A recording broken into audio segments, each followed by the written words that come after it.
I deal in crime. The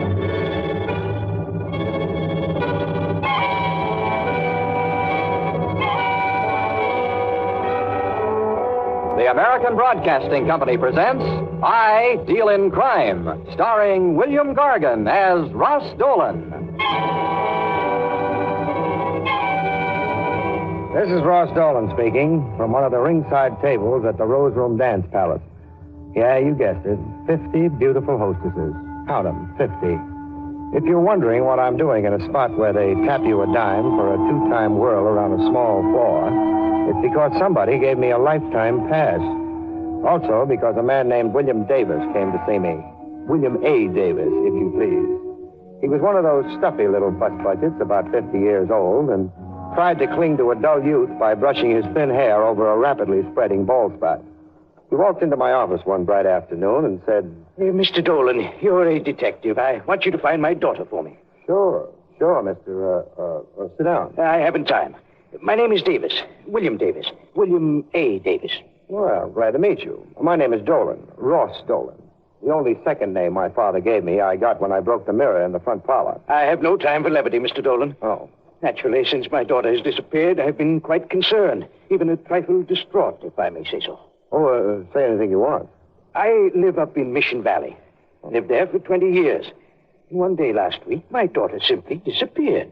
How old is your daughter, Mr. Davis? She's 17. A dangerous age. Yeah. Also, you'll find her self-willed.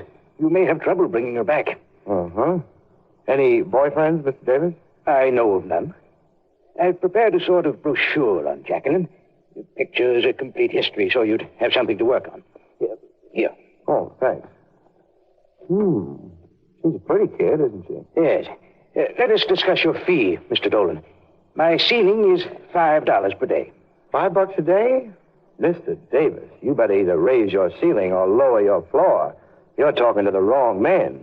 I'm a sporting man, Mr. Dolan. I'll make you a proposition. If you find Jacqueline, $500. If you don't, nothing. Now, of course, I'll pay your expenses. Mm-hmm. I think I'll take you up on that, Mr. Davis. Yes, I thought so. You have a reputation for being quite a gambler. Thanks. I presume her mother is quite concerned, too? I don't know, Mr. Dolan. Also, I don't care.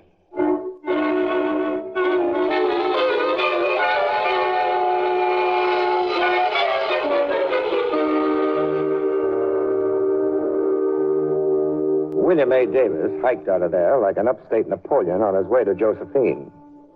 I settled down to the more serious job of finding a 17-year-old girl in a big city, and it turned out to be tough.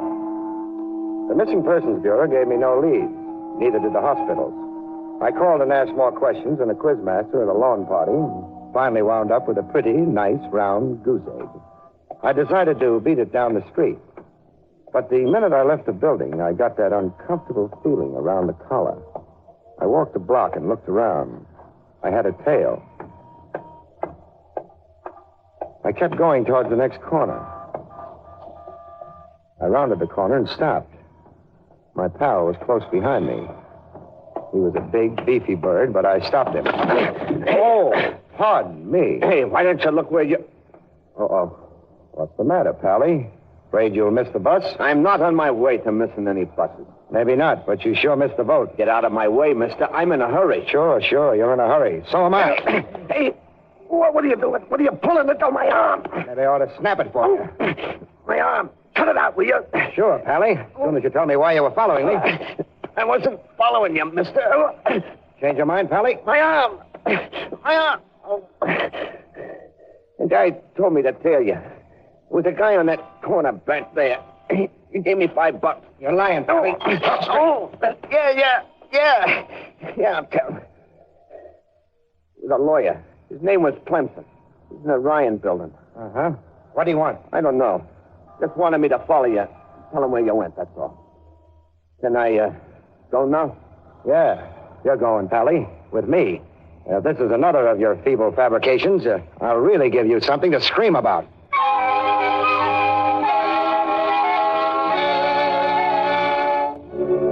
The character and I walked over to the Ryan building a couple of blocks away, rode up to the offices of Edgar Clemson, attorney at law. We walked right past the cute little secretary who was busy hiking her nylons up to sea level. Just a moment, sir. You can't go in there. Who said so, sister? Come on, you. Okay. You, Clemson? How did you get in here? Who are you? I got in through the door. My name's Dolan. I brought you something. What do you want? I'm busy. I brought your tail back, Clemson. Next time, get a guy who's a little smaller than a two-car garage and a little smarter than a Ubangi. Really, Mr. Dolan, I don't know what you're talking about. Don't go spreading that around, Clemson, because I know better. You hired this mug here to follow me. He says so. Follow you? Really, Dolan, I'm engaged in the practice of law, not a scavenger hunt. One more crack like that, mouthpiece, and I'll twist your trumpet. The next time you put this dumb lug on my tail, I'll mail you back his arm. Now, listen here, Dolan, I got... Quiet. You're under the impression you're pretty tough, aren't you, Dolan? Suppose I am. Just remember that I'm a lawyer, Dolan. You get tough with me, and I'll tenderize you like a $2 ham. Now, get out of here.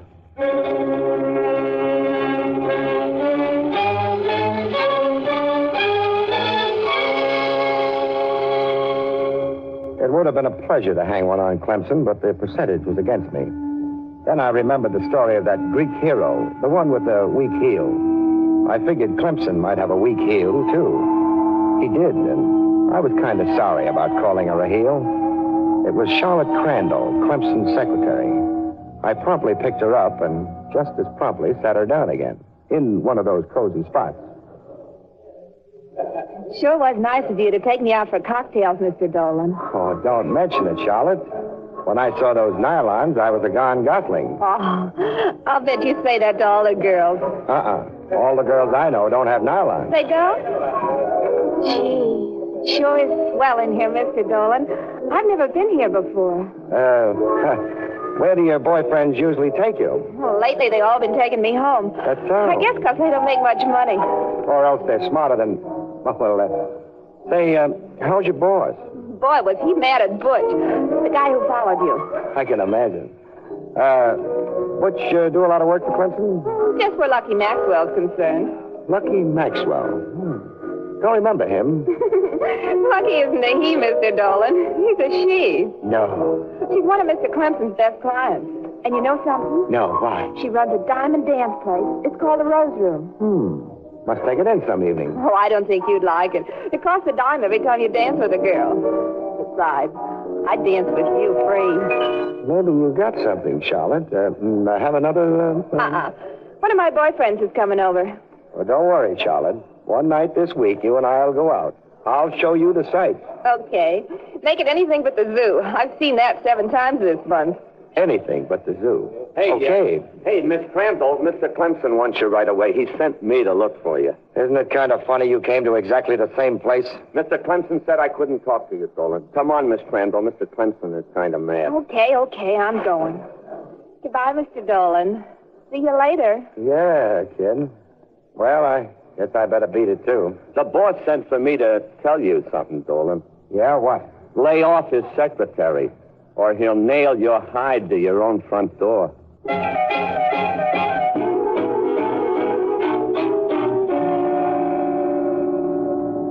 paid the bill and got out of the spot. I wandered downtown a little deeper, where the stores have open fronts and the proprietors wear only shirts and try to coax you inside. I killed time until it was dark, and then I went for an evening of dancing at the Rose Room. I walked between a garish sign that advertised 50 beautiful hostesses. 50. Best music in town. So I walked up the rickety steps, laid down a couple of bucks, took my 20 tickets, and hiked in. I walked over to the check room. I saw a girl behind the counter who took my breath away. She smiled at me. Well, customer, check your hat. Yeah. Number 711, mister, for you. That's lucky. Yeah. You stand back there all the time, or do you ever come out? Oh, for a good customer, sometimes I come out. Oh, I'm a good customer. Oh, that's what they all say. Dan? Well, why not? Oh, come on, customer. Yeah. Give me your ticket.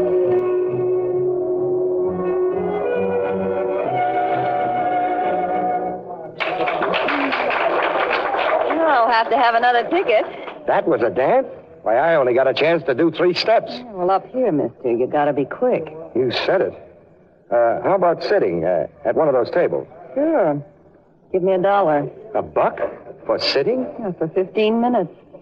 $3 for an hour. Holy smoke. What does a poor guy do around here? He goes to a movie and saves his money. Want to sit? Yeah, and at that price, those chairs better be upholstered in platinum. Oh, how's this? Swell. Have something? Uh-oh. Management says no. You can, though. Oh, thanks. Maybe I can't afford it. Say, who are you, mister? I've seen you places. Name's Dolan. Mean anything? Like the name, though. Wish I could stay. Yeah. What about that babe out there in the blue dress? Oh, you mean Jackie. She's popular. Too bad. Oh, of course, if you'd like to meet her, I can fix it. Would you? Fix it, I mean. Sure. I'll send her over. See you later, Dolan. I watched my erstwhile girlfriend walk out on the floor, say something to the kid in the blue dress, who I knew was Jacqueline Davis. Then she angled back to her check room while Jacqueline came towards me. She and the band made it at the same moment. Well, hello. Hello. You want to dance? Let's sit. Let's try one, huh? That's what we're paid for.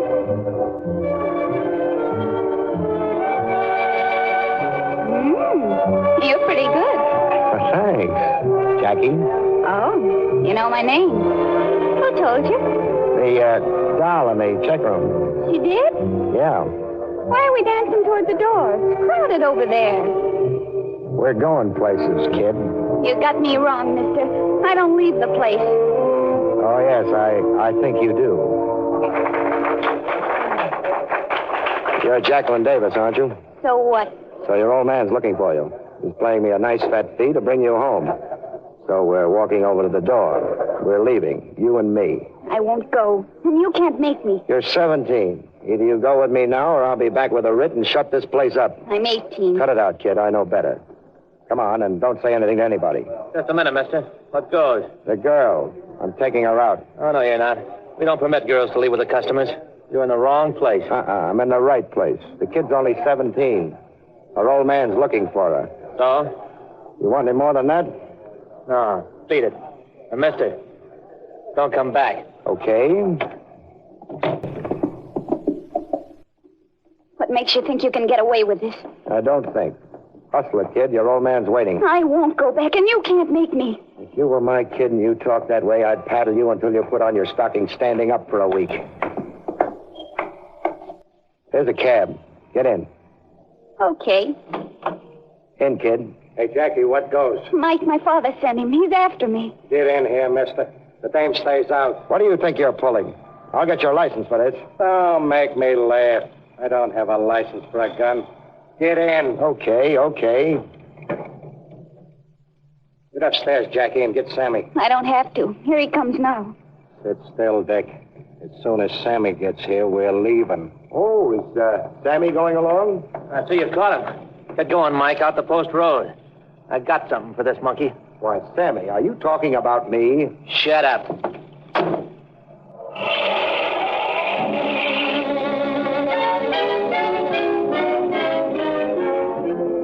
We headed out of town fast. I took a look at Sammy, the dance hall bouncer, and I didn't like what I saw. He had those tight little lines around his mouth and a cold gleam in his eye. He didn't say a word until we got about 10 miles out. Then in a nice, quiet spot, he opened up. Pull up, Mike. This is it. Okay, Sammy. I suppose this is where you make with the bang-bang and the body in the bushes? No, we're just taking you for this little jaunt to teach you a lesson. How nice of you, Pally. Do I get a diploma? Just be happy you don't get a hit in the head, Dolan. You're mixed up in something that doesn't concern you. Stay out of it. Who's going to make me? Several people. Next time we have to ride you out of town, you'll be a lot unhappier. Now, get out. Oh, wait a minute. You mean you took me for this nice ride and now I have to walk home? You sure do, Dolan. And the next time I have to take you for a ride, you won't have to walk. Oh, nice. I'll bring you back in a basket.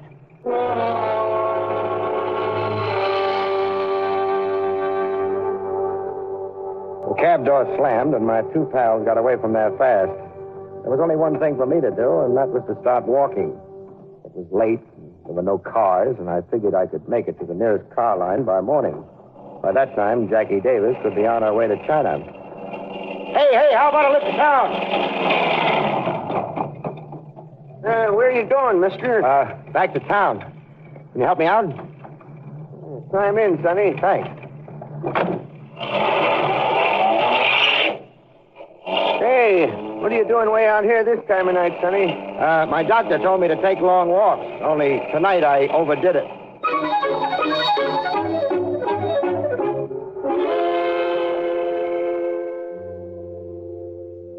The old man edged away from me as though I were a psychopathic case, but he did run me into town. He chugged right down to the corner opposite the Rose Room where he let me out. I walked across the street and hid in a dark doorway next door to the main entrance. It was 10 minutes to 12. I made it just in time because Jacqueline Davis was coming down the steps with Sammy. Don't be silly, kid. I just took him for a long ride and make him walk back. But are you sure he's not around? Not unless he flew back. He's got a long walk, kid. Now, don't worry about a thing. I hope nothing goes wrong, Sammy. My father hired him to bring me back. I know. Now, forget it, will you, Jackie? Here comes Mike, right on the button. Get in, Jackie. I'll ride home with you. Thanks. I'm kind of scared. Hey, anybody tell you, Mike? I'm clean.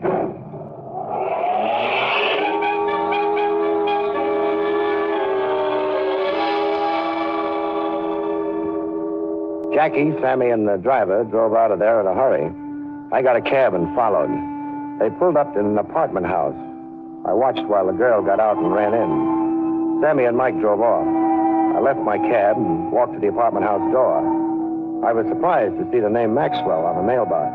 I pushed the button, and half a minute later, I was knocking on the door. Come on in, Sammy. You sure got back fast, Sammy. I sure hope. Oh. Not old kid. The name's Dolan. Come on, you're leaving. I won't go. I'll yell for help. Go ahead. I'll explain that I'm taking a 17-year-old kid back to her old man. Yes, and you don't know what you're doing. If Sammy was here, he'd show you. If Sammy was here, I'd give him a nut on the head. Now, drop the talk, kid, and let's get out of here. I wasted enough time on you. Mr. Dolan, please, can't I stay here? No, come on. Uh-oh. Here comes trouble. Oh, hiya, Jackie. Mr. Clemson sent me over to keep an eye on you, so I am. I'm glad you came, Butch. Look, it's him. I know, but I can't talk to him. Mr. Clemson says so. Thanks, pal. Now, get out of the way. We're in a hurry. No, Butch, he wants to take me back to my father. Oh, you can't do that, Dolan. Mr. Clemson says for her to wait. Out of the way, dopey. I don't like being called a dope, see? For the second time, out of the way, dopey. I just remembered I don't like you very much, Dolan. That's too bad. Now, come on, kid. We got things to do. We went back downtown for two reasons. One, to get my car, and two, to tell old Davis I'd found his daughter. I called Davis on the phone. You've got her? You've actually found her? Sure, Mr. Davis. What now? Bring her up here. At this hour of the night? How soon can you leave? In about 10 minutes. Good. You can make it in an hour. Take the post road. The post road? Yes, it's faster that way.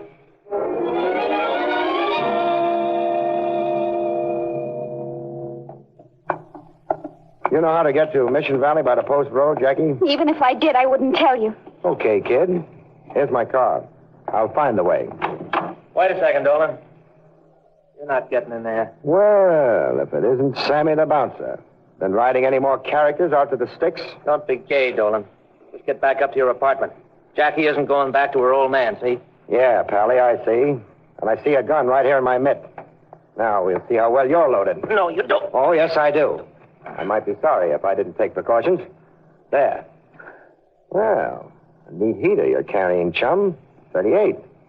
Pretty man-sized for a lad like you, so I think I'll take it. Doesn't make any difference. Mike is waiting outside the garage door. I'm not playing duck on a rock for any smart mouth, Pally. Get in the car with the kid. What for? Get in and hurry it. Let me see you get past Mike at the door, Dolan. I'm not getting past. You're doing that for me. On the contrary, Because if you don't, This will go off right in your face.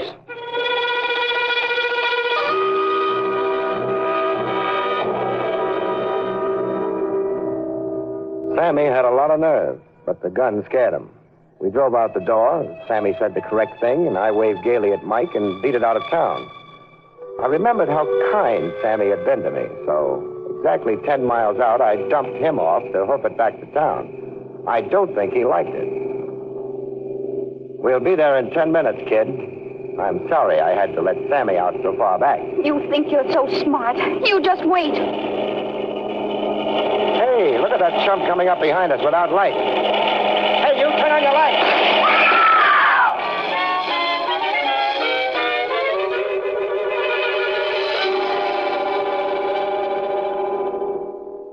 A cream-colored sedan had sneaked up behind us, and as it passed, a series of stabbing flames shot out of the window. One of the bullets hit my front tire, and I wheeled off into the ditch. I sat there for 5 minutes, but the car never came back. He must have been positive that he got us. I changed the tire, and 10 minutes after that, led the girl into the Davis living room. A splendid job, Dolan. Splendid. Thanks, Mr. Davis. But did I hear shots down the road a while back? Somebody tried to shoot us off the road. Oh. And you, my dear, did you enjoy your trip to the city? Please, Mr. Dolan, don't leave me here. I'm scared. What a way to speak of your own father, Jacqueline. Here, Dolan, I'll write you out a check. Please, Mr. Dolan. He took all of Grandfather's money. The money I was supposed to get. She's talking like a child, Dolan. Come, I'll write you a check. Sure, you'll give him a check. You've got plenty since you drove Mother out of the house. Jacqueline, you don't know what you're talking about. That's so. Mother told me everything. You stole everything Grandfather left me. Your mother is a... Be quiet, Jacqueline. You're just a big crook. You've always wanted everything for yourself. Come, Dolan, I'll make you out your check. Just a minute, Davis. Jackie, is your mother, does she work down at that joint, kid? She owns it, Mr. Smarty. She's Lucky Maxwell. Jacqueline, I'll teach you to run off to the city and blab to your mother. That'll teach you a few things. That'll be enough of that, Davis. If you want to beat your kid, do it when I'm not around. This is my affair. You keep out of it. I'll get your check. Please don't leave, Mr. Dolan. He'll kill me. Honest, he will. You be quiet, Jacqueline. Maybe I ought to hang around, Davis. You'll get your check and get out. That's what you'll do. Jackie, what kind of a car does your father drive? Why, Jacqueline? It's a cream-colored sedan. Mr. Dolan, you don't think... Uh-huh. You know, Davis, I've made a mistake. I've been working for the wrong person. You drove that car tonight. You asked me to drive the post road so you could knock us off. You were playing a little murder game on the safe side. Put up your hands, Dolan. That's what it is. You hired me to get the kid out in the open so you could knock her off. Too bad you ever learned to think, Dolan. Yeah. Now you'll have to get rid of both of us, won't you? I told you he brought her up here, Mr. Clemson. See? Yes, we thought we'd find you here, Dolan. Mother, what are you doing here? Drop it, Davis. Drop the gun. Haven't you done enough? Yeah, Mr. Davis. You're in enough trouble now. No, you don't. This is my house, and I've got a right to defend myself against all of you. Even you, my dear. You'd really shoot, wouldn't you? Of course I would.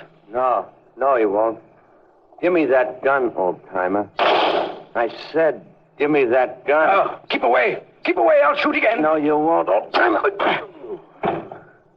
Now, Mr. Dolan, I got something for you, too. I owe you. That'll be enough of that, Butch. But, boss... That'll be enough, I said. Thanks, Clemson. Don't thank me, Dolan. You're in trouble. I'm going to charge you with assault. That's for hitting Butch. And for kidnapping Sammy as well as Jackie. That'll cool you off. Yeah. And I don't blame you. For once, I was on the wrong side of the fence. Well, nevertheless, Dolan, we heard you outside the door. By doing what you did, you probably saved Jackie's life. Yes, Dolan. So under the circumstances, we're willing to drop any possible charges if you'll help Miss Maxwell in her suit against Davis. I'll be glad to. Say, sister, didn't I hear Jackie call you Mother? Naturally. I'm not her grandmother, you know.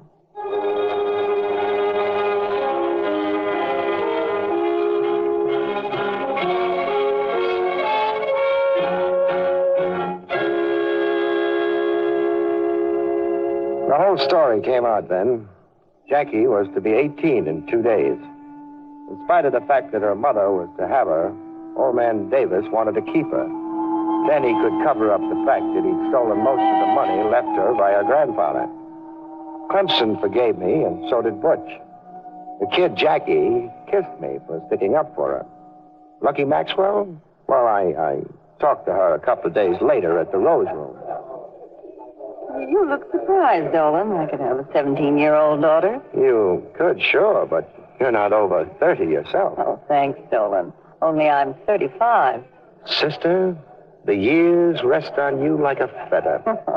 But what about this Maxwell business? Well, Maxwell is my maiden name. He threw me out because he thought it'd make it easier for him to get his hands on the money my father left Jackie. And all the time I thought he was on the level. Well, naturally you would. But do you know that for a long time, even I was a virtual prisoner? When Jackie grew older, she sneaked down to see me after I'd left him. But a joint like this? Oh, why not? That way I could keep an eye on her. Oh, by the way, Dolan, he promised to pay you. He can't. But I can. Here, here's a check. Oh, thanks, Lucky. You know, you should get married again. You're young. Am I? Oh, and you're beautiful. Like a rose. You're breathtaking. Am I? Now, take Clemson. He's pretty good Joe. Yeah, he's my lawyer. There's no romance in legal matters. Well, someone else, then. Sure. Let's dance. Come on. But, I'm too young to get married. Are you? Besides, I left my wallet at home. Yeah, I thought you would. Here's 10 tickets. Let's dance. Yeah, but, After all, what have you got to lose? oh, not a thing. Not a thing. Pardon me, folks, and, good night.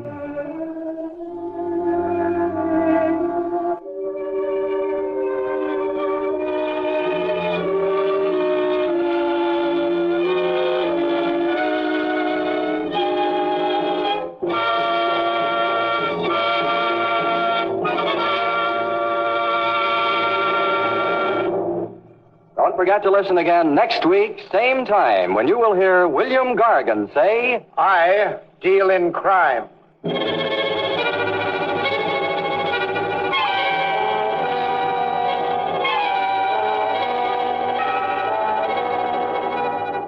I Deal in Crime, starring William Gargan as Ross Dolan, is a special presentation of the American Broadcasting Company. Written by Ted Hediger, directed by Leonard Rieg, with original music composed and conducted by Skitch Henderson. All characters and incidents used on this program are fictitious. Any resemblance to actual persons or incidents is purely coincidental. I Deal in Crime came to you from Hollywood. This is ABC, the American Broadcasting Company.